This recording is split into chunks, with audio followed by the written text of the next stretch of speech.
भारत को मिला यूएनएससी में वीटो पावर। सिर पीटने लगे शहबाज आसिम मुनीर। आखिर किन देशों के पास है ये ताकत?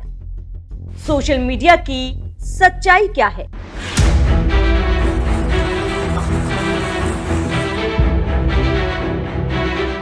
नमस्कार, आप देख रहे हैं एनएमएफ न्यूज और मैं हूं आपके साथ शावनी पटनायक। 1945 में संयुक्त राष्ट्र बना और इसको बनाने वाले सदस्यों में से एक भारत भी था और संयुक्त राष्ट्र को बनाने वाले देशों में से 51वां संस्थापक सदस्य था। 26 जून 1945 को भारत ने संयुक्त राष्ट्र चार्टर पर हस्ताक्षर किए। 30 अक्टूबर 1945 को चार्टर को अपनाने के बाद वह इसका सदस्य बन गया। तो ये है संयुक्त राष्ट्र का छोटा सा इतिहास। लेकिन बीजेपी इस बात को लेकर कांग्रेस पर हमला नहीं करती, बल्कि कहती है कि नेहरू की एक गलती की वजह से हम संयुक्त राष्ट्र के स्थायी सदस्य नहीं बने और आज तक दर दर भटक रहे हैं।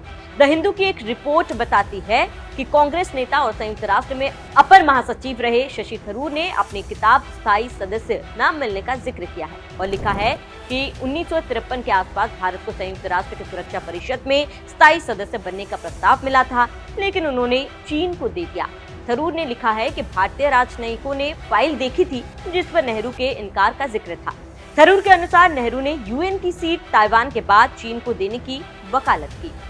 इससे आप समझ सकते हैं कि जिस स्थायी सदस्य की सीट के लिए भारत दर दर भटक रहा है, अगर ये काम जवाहरलाल नेहरू पहले दूरदर्शिता दिखाए होते तो आज ये दिन भी नहीं देखना पड़ता। और जिस किताब का हम आपको हवाला दे रहे हैं वो शशि थरूर की किताब का नाम है Nehru the invention of India का हवाला भी दिया गया। लेकिन अब बात सोशल मीडिया के उस दावे की जिसमें दावा किया जा रहा है कि भारत को स्थायी सदस्य की कुर्सी मिल गई है। सोशल मीडिया पर एक वीडियो तेजी से वायरल हो रहा है। इसे हम आपको दिखा तो नहीं सकते, लेकिन उस वीडियो का लबोलुबाब क्या है ये हम आपको बता सकते हैं। जी हाँ, वीडियो साफ दिख रहा है कि भारत को संयुक्त राष्ट्र सुरक्षा परिषद यानी यूएनएससी में वीटो पावर मिल गया है।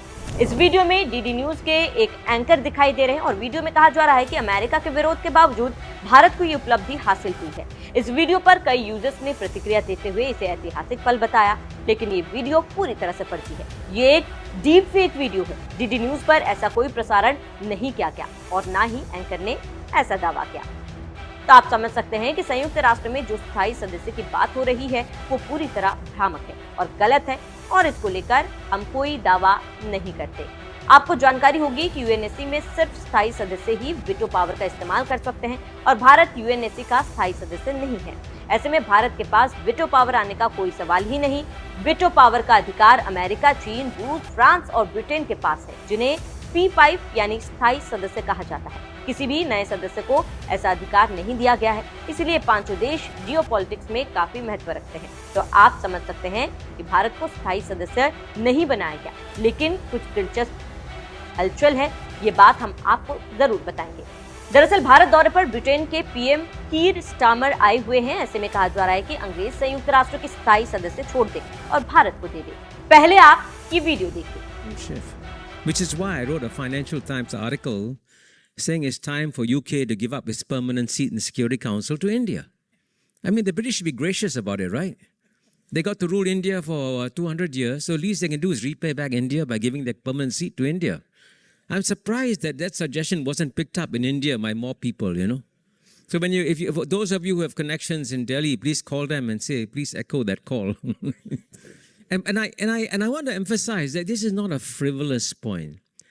This is actually a serious point. The one thing I learned after being ambassador to the UN for over 10 years is that the founders of the UN intended the veto to be given to the great powers of the day and not the great powers of yesterday.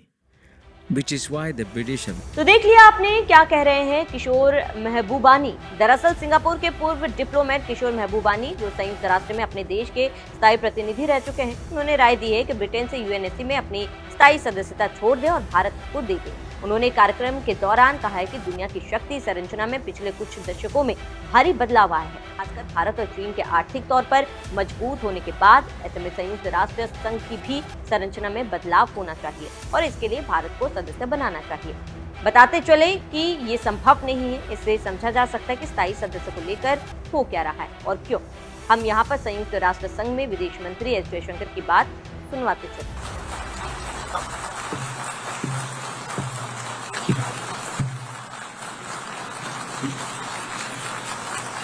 Madam President, Excellencies, ladies and gentlemen, Namaskar from the people of Bharat. We are gathered here 8 decades since the founding of this unique body. The UN Charter calls on us not just to prevent war, but to build peace. Not just to defend rights, but to uphold the dignity of every human being. It challenges us to stand as good neighbors, uniting our strength so that generations to come inherit a world of justice, of progress, and of lasting freedom. Madam President, forces unleashed by history since the founding of the UN propelled this body forward. As decolonization advanced, the world began to return to its natural diversity. The membership of the United Nations quadrupled, and the organization's role and remit grew significantly. In the era of globalization, its agenda evolved even further. Development goals took center stage, even as climate change emerged as a shared priority. Trade acquired greater prominence, while food and health access were recognized as essential to global well-being. Where security was concerned, the UN undertook peacekeeping operations and promoted disarmament discussions. As a result, the UN became a natural platform to debate key global issues. Madam President, we must ask ourselves today, how has the UN lived up to expectations? And just look at the state of the world. There are 2 significant conflicts underway, one in Ukraine and the other in the Middle East, West Asia. Innumerable other hotspots don't even make the news. The slow progress of the SDG Agenda 2030 presents a sorry picture. On climate change, the reality is of recirculated commitments and creative accounting.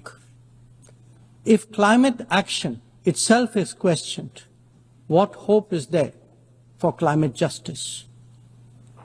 When a once-in-a-century pandemic hits us, we saw open discrimination in access to vaccines and to travel.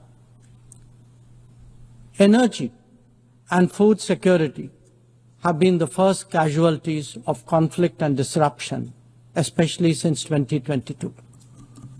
Better off societies insulated themselves by having the first call. The resource-stressed ones scrambled to survive, only to hear sanctimonious lectures thereafter. When it came to trade, non-market practices gamed rules and regimes. The resulting concentration exposed the world to leveraging. On top of that, we now see tariff volatility and uncertain market access. As a result, de-risking is a growing compulsion, whether from limited sources of supply or over-dependence on a particular market. Economic concerns have other dimensions as well. Heightened technology control is one. The grip on supply chains and critical minerals is another. The shaping of connectivity is no less sensitive. Protection of key sea lanes has become a challenge. Restricting the evolution of a global workplace is an issue.